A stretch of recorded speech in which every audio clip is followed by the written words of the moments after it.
Mr. Yip Hong Weng.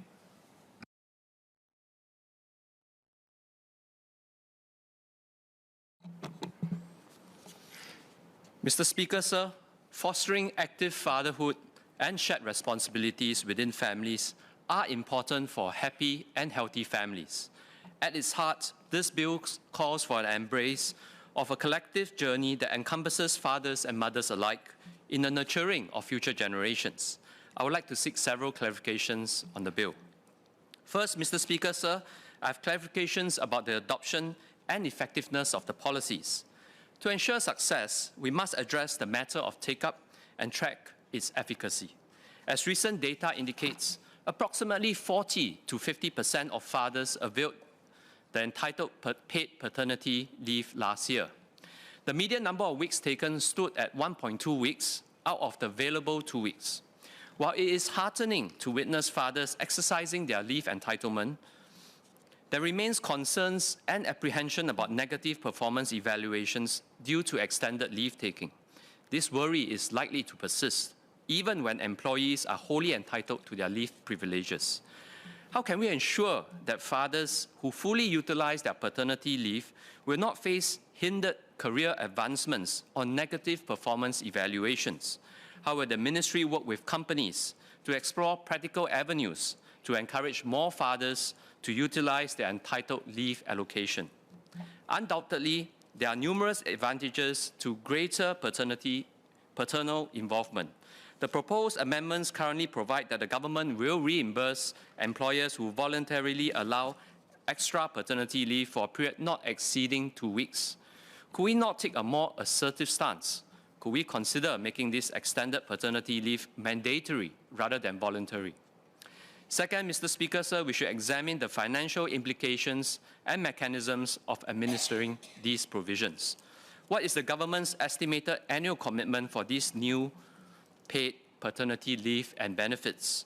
An important parallel concern pertains to the authenticity of claims for such leave and benefits.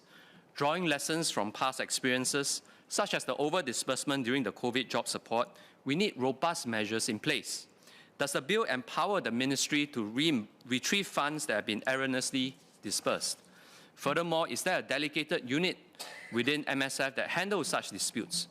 While Clause 11 clarifies how the government may recover funds from individuals who have been paid inappropriately, what is the time period for these individuals to make repayment?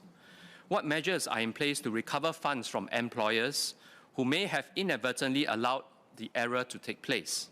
I ask this because lower-wage employees may have spent the money and may not be able to make repayment as quickly. Also, putting some responsibility on the employer may resolve some of the administrative issues that the government may face as regards to the disbursement of these funds.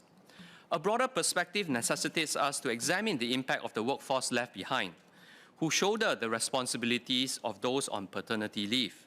How do we ensure that the workforce remains efficient and productive during these absences, safeguarding against undue strain on those who continue to serve?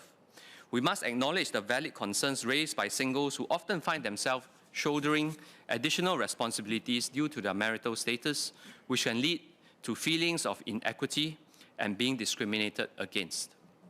Thus, we must delve into the effects these changes might have on businesses. How do we strike a balance that supports families while recognizing the operational challenges businesses might face? How do we support companies like SMEs who have fewer employees and may feel more constraints when employees go on paternity leave? Additionally, it is worth considering the consolidation of various existing leave schemes. At present, an array of leave options is available, classified under marriage and family leave by TAFEP. These include childcare, elder care, maternity, paternity, and a more encompassing family care leave. Not all of these are obligatory. TAFEP merely recommends potential leave schemes for companies to adopt. Given the current landscape, can we explore amalgamating these leave schemes and rendering them fungible? For example, we could introduce a family care leave scheme to heighten flexibility for both parents and caregivers. The move towards amalgamation aligns with the evolving needs of our society as more people are choosing to prioritize their loved ones over work, if they may afford to do so. In conclusion, Mr. Speaker, sir, expanding paternity leave and benefits is a promising step towards fostering a family-friendly culture. Drawing from my experience as a father of 5, I've witnessed the pivotal role of paternal involvement in shaping our children's lives. Research reinforces this notion, indicating that the impact starts prior to birth. Partner support during pregnancy links to improved maternal health and better outcomes for mothers and infants.